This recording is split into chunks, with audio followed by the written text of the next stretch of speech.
hear me talking. Okay. No, that's fine. That's real jiu-jitsu. Okay. So won't mess with it? Nah. Okay, go ahead. All right. So we're here at Team Tooke. We just trained. We trained no gi, so we're all put our gis on anyway. And to look official. We're official. Like, we're legit. Travis Tooke, Team Tooke. And just first off, just wanted to ask Travis, anything you've got to say, anything on your mind, anything people should know, like they see you on TV, YouTube, right? They're going to see you there, and what, if you had to tell anybody, what would you want to tell them? Feel free, like whatever. Oh man, this is such a broad subject. I have a lot to talk about. Yep. Give me a specific question.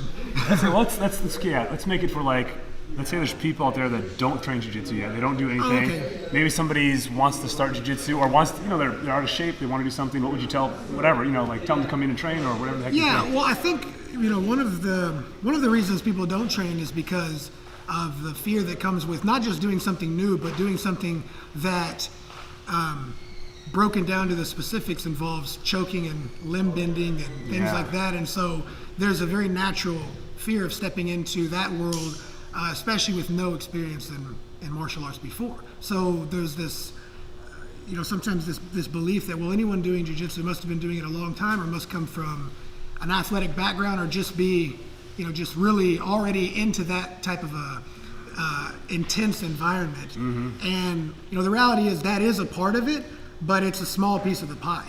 The people that are doing jiu-jitsu are people that enjoy challenging themselves at the level that's most appropriate for their growth. And so it's sometimes like pulling teeth to persuade someone. Right. Like sometimes we'll have parents who come in and they love watching their kids do it. Right. But the idea of them doing it is just, it's almost insane. So we'll just please do it. And then eventually you're like, okay, I'll try, but I'm not sparring. I'm like, of course you're not sparring. And I can't bend that way. It's like, you're not going to do that yet, but you might be surprised what you are doing in 1 year. Correct. And then inevitably it's the same thing. They come in, they move a little, they sweat. They might get a look of like, oh, this is a little bit much. And then at some moment, there's going to be some magic happening where you can see it like on their face. And I know you've experienced this coaching, where it's like this smile of like, oh, I kind of like that. Yeah. I did the move. I got that Kimura. I got the Kimura. I got the choke, even if it's just in practice. And then then that childlike curiosity opens up. Right. And it's like, that's the reason to do it. Because it's magical, and it's like, then if you're not doing something that does that to you, especially as an adult, especially if your day-to-day activities are so a lot of people, I know you're a parent now, so that takes a lot of time. 100%. Working takes a lot of time. Day-to-day responsibilities. It's important to have something that inspires you, and evokes your imagination the way that a child does. And so that's why they should do it. And if they want to compete, of course there's that opportunity. If they want to, I want to do the competitive, aggressive style, there's going to be people for you to do that with as well. Right. But that's one section of the population. For most people, this is a way to challenge your body and mind safely and in a group of other like-minded people. So, yeah, I think that's a good reason. Man, I couldn't agree more. I think that's huge. I'm just add on to that. I agree 100%. And then it's such an important thing to have. If you don't have a little bit of passion, or maybe you might have. I know there's a lot of people out there, quietly suffering that have no passion or enjoyment in their life. It's the reality of it.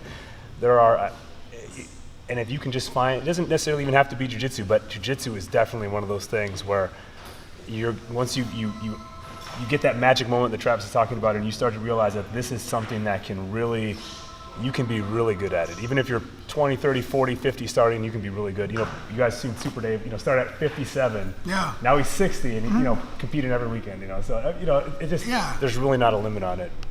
What would you say if, I guess if somebody, how would they find, we asked some other guys this too, if someone was looking for a good school, what are some tips you would give people just searching for a good school? What should they look for? How would they determine, what's the right fit for them? Yeah, and that answer is probably different for different people. Right. When they go in, part of it is just the initial feel you get with the people that you meet. Right.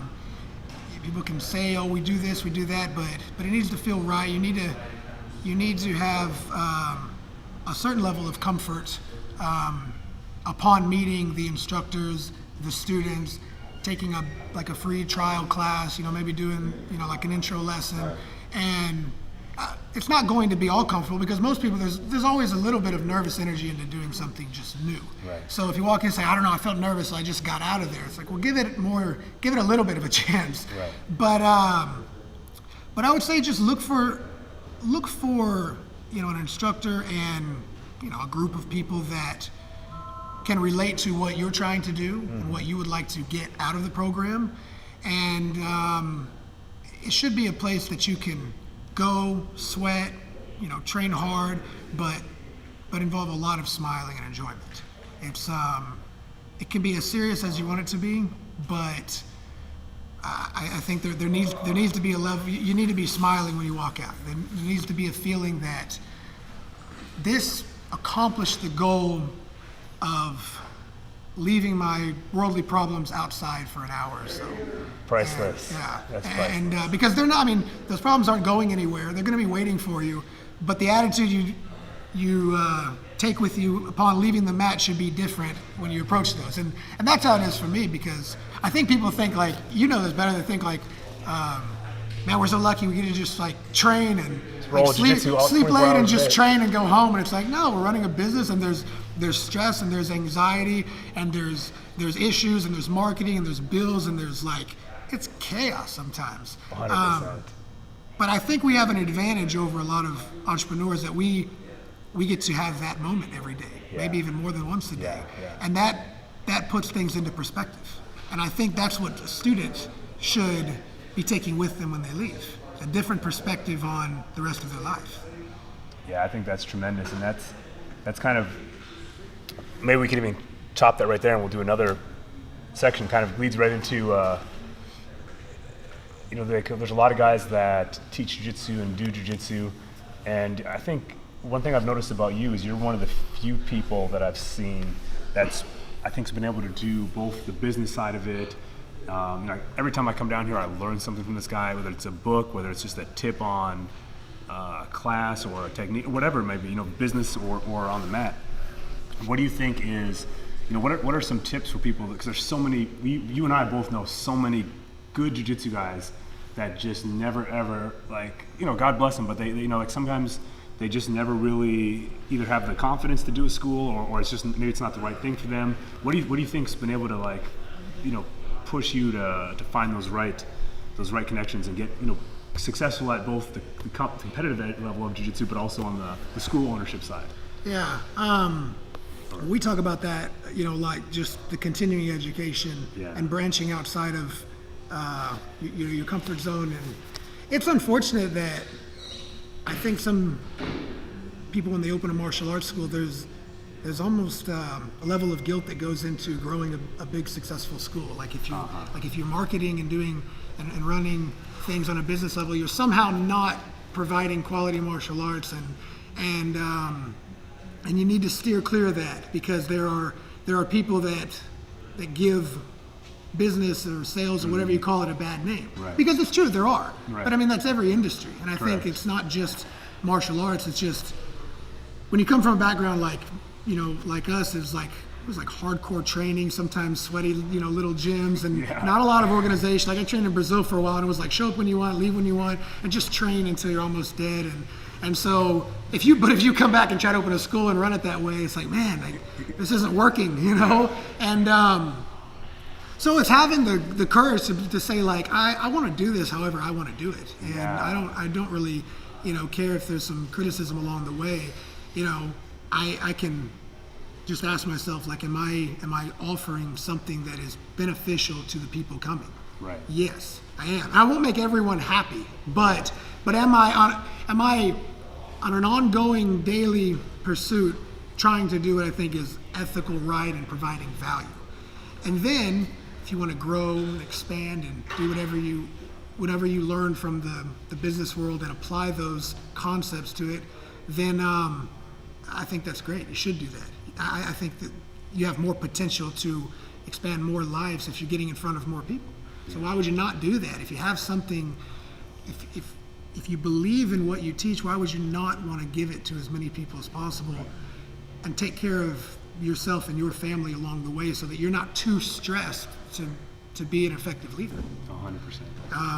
Yeah, it's just having the courage and just knowing that there's going to be some people that might want to talk and say stuff once in a while or criticize something, but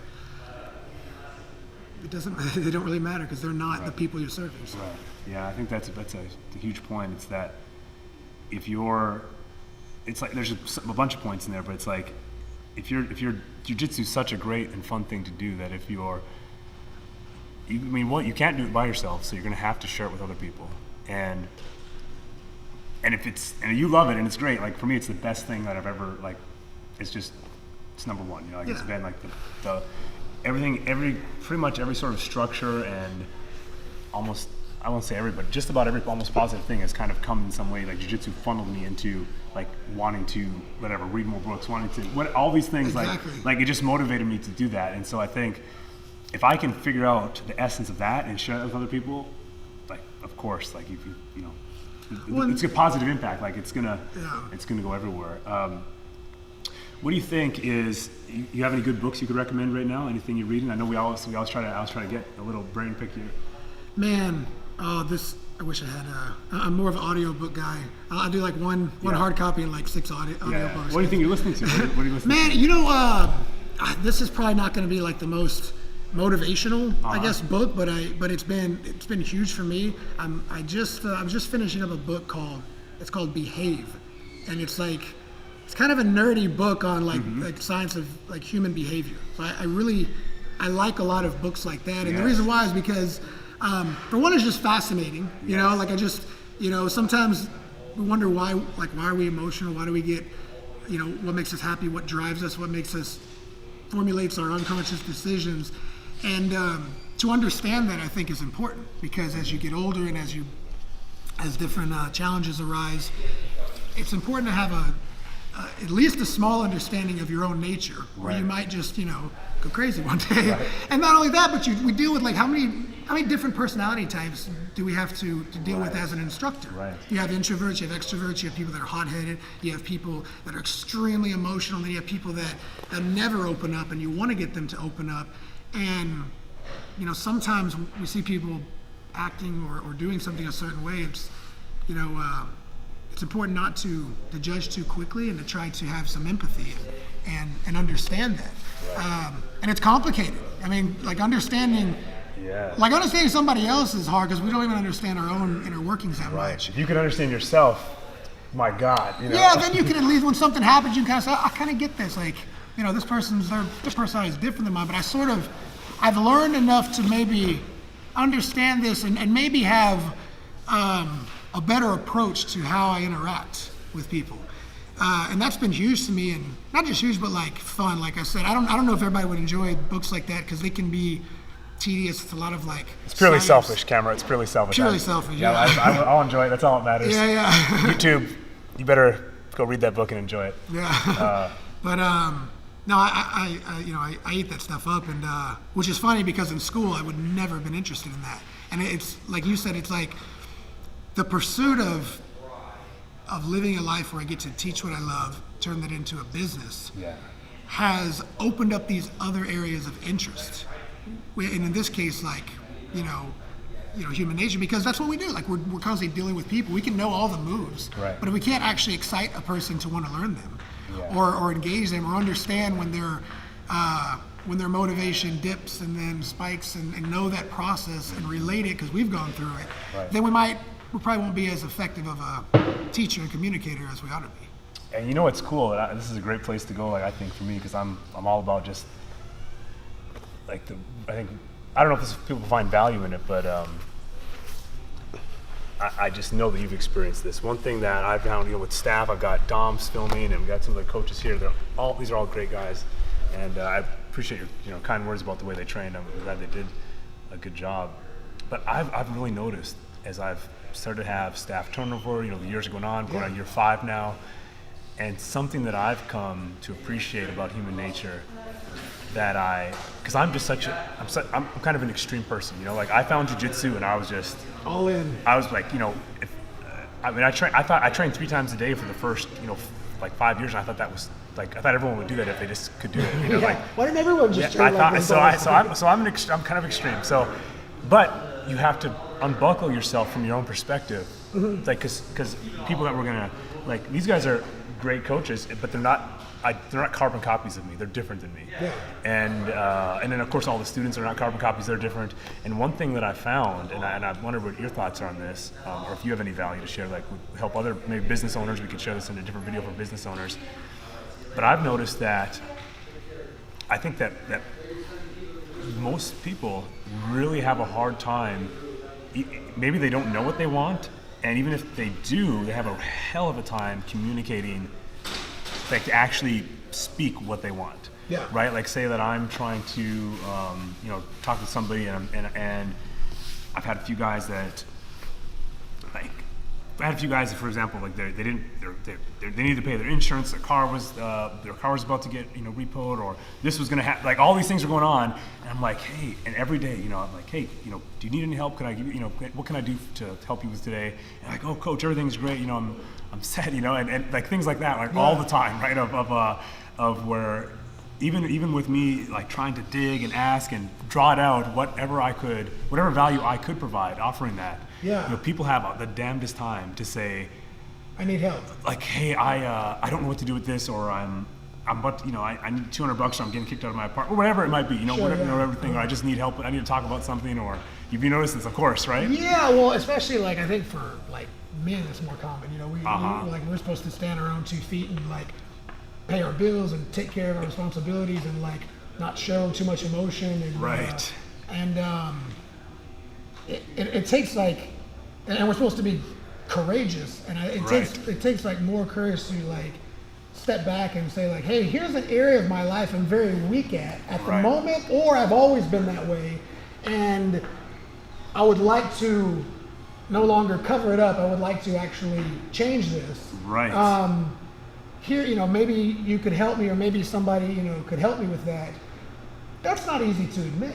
It's not an easy to admit, especially if your group, the people you surround yourself with the most, and we're all like these tough guys, you're macho, identified as like jiu-jitsu this guys. tough guy, Yeah. somebody who's got their act together, right? Who like just figures out how to solve problems and is generally happy and and I think it's like the more people you know and get to know on a personal level. Right.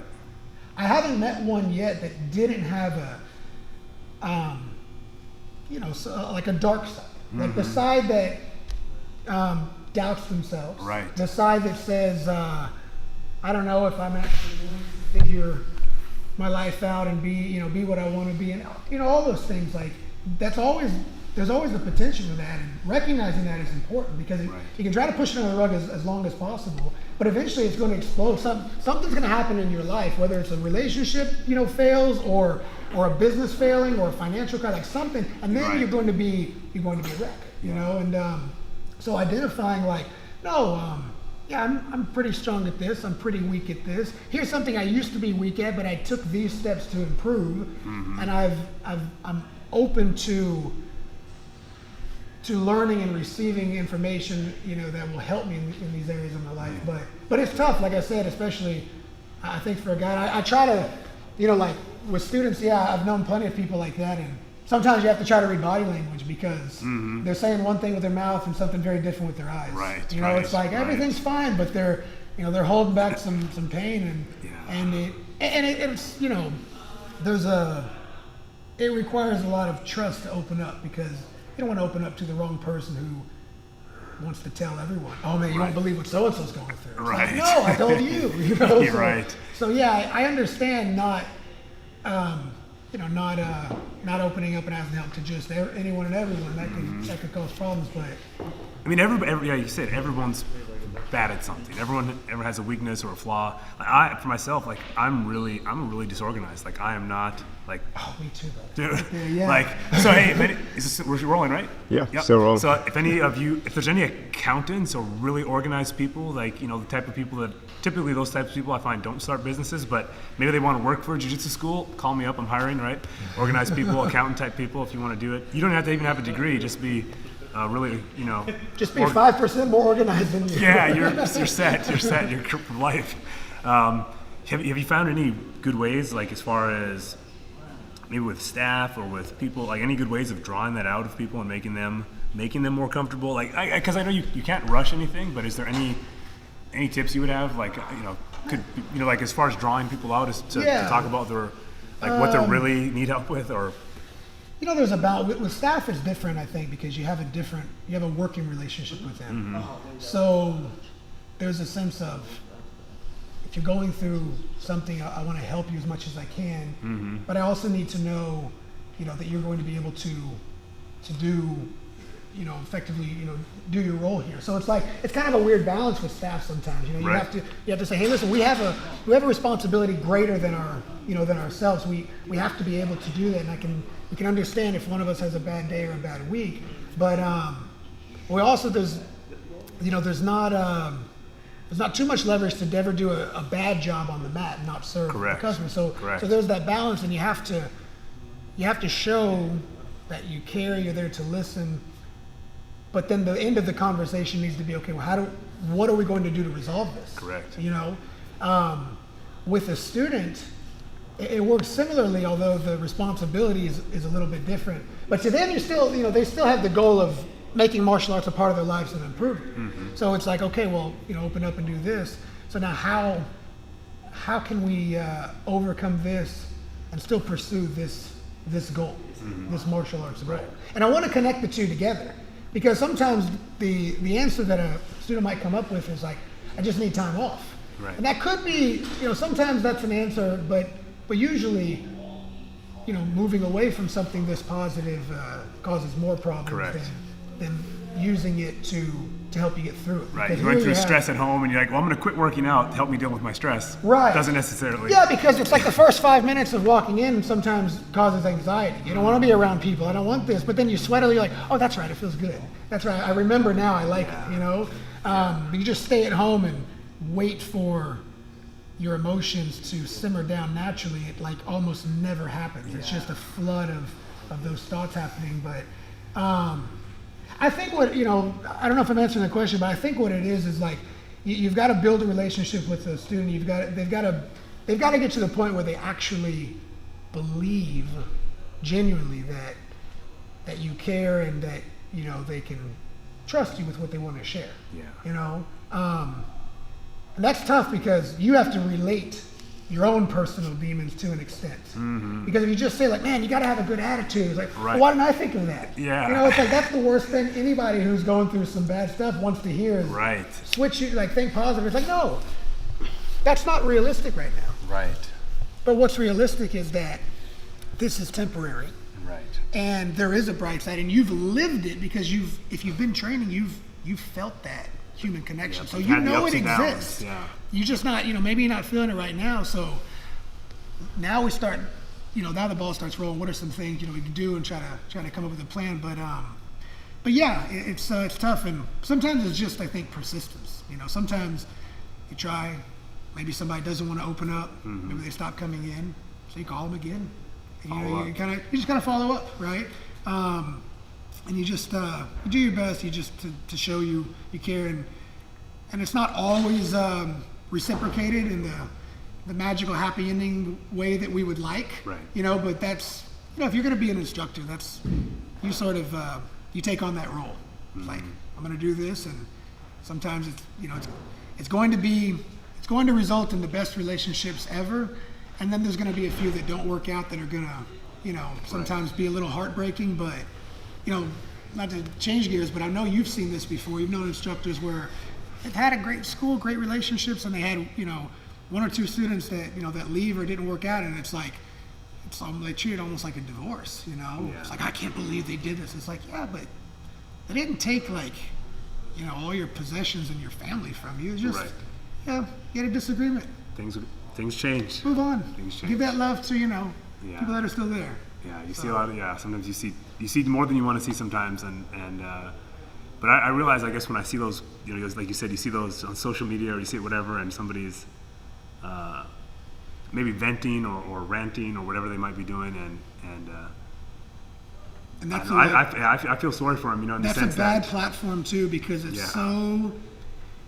such an unrealistic view of what you think is happening with your problems. Because you post something, and 6 people that like you or want to get your attention or your friends, Or whatever. just agree with whatever they you come say. in and confirm it. Right. And now there's this like validation, like, you know, like, yeah, I knew I was right.